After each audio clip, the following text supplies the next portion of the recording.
Intelligence శాఖ వాస్తవంగా ఒకప్పుడు ఇంటెలిజెన్స్ శాఖ అంటే ఏంటంటే అసాంఘిక శక్తులు, నేరగాళ్ళు కావచ్చు, నక్సలైట్లు కావచ్చు, హంతకులు కావచ్చు, వ్యభిచారం లాంటి వ్యవహారాలు కావచ్చు, ఆర్గనైజ్డ్ క్రైమ్ రాకెట్స్ ఏవైతే జరుగుతుంటాయో వాటికి సంబంధించి లోకల్ పోలీసులు, లా అండ్ ఆర్డర్ పోలీసులు వాళ్ళ పని వాళ్ళు చేస్తుంటారు.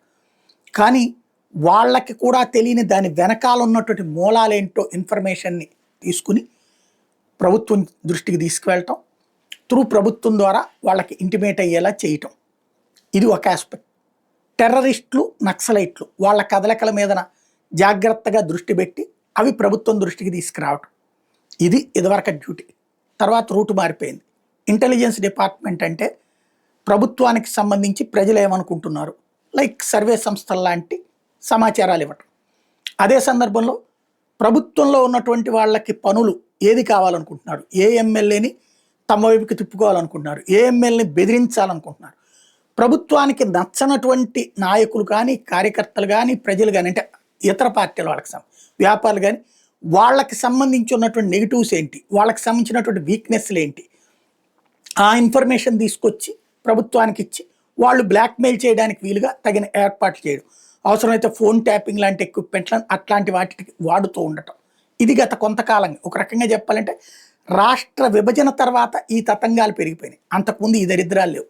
రాష్ట్ర విభజన తర్వాత 2 రాష్ట్రాల్లోనూ అదే, అక్కడ ఫోన్ ట్యాపింగ్, ఇక్కడ ఫోన్ ట్యాపింగ్, అక్కడ ఎమ్మెల్యేల మార్పిడి, ఇక్కడ ఎమ్మెల్యేల మార్పిడి, దాని వెనకాల బెదిరింపులు, అదే జరుగుతూ ఉన్నాయి. ఇప్పుడు ఇంటెలిజెన్స్ చీఫ్లు చివరికి ఏబి వెంకటేశ్వరరావు గారి మీద 23 మంది ఎమ్మెల్యేలని తీసుకెళ్లారన్నటువంటి కోపం జగన్కుండి ఆయన చివరి రోజు దాకా ఉద్యోగం చేయకుండా లాస్ట్ 2 గంటల ముందు ఉద్యోగానికి వదిలిపెట్టి ఆయన పంపించేసినటువంటి చూసాం. ఇప్పుడు ఏబి వెంకటేశ్వరరావు గారి సేమ్ ఇదే, ఆంజనేయులు గారి సేమ్, ఈ దఫా అరెస్ట్ ఏకంగా.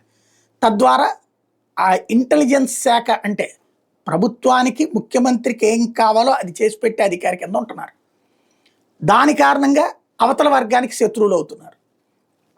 తద్వారా చివరికి జైళ్ల పాలయ్యే స్థితికి, కేసులు పాలయ్యేటటువంటి స్థితికి, కుటుంబాలు కూడా లాగబడే స్థితికి వచ్చింది. కాబట్టి రాబోయే రోజుల్లో ఐఏఎస్లు, ఐపీఎస్లు ఆలోచించుకోవాల్సింది ఇంటెలిజెన్స్ శాఖ వల్ల వీళ్ళకి ఒరిగేదేంటి అనేది.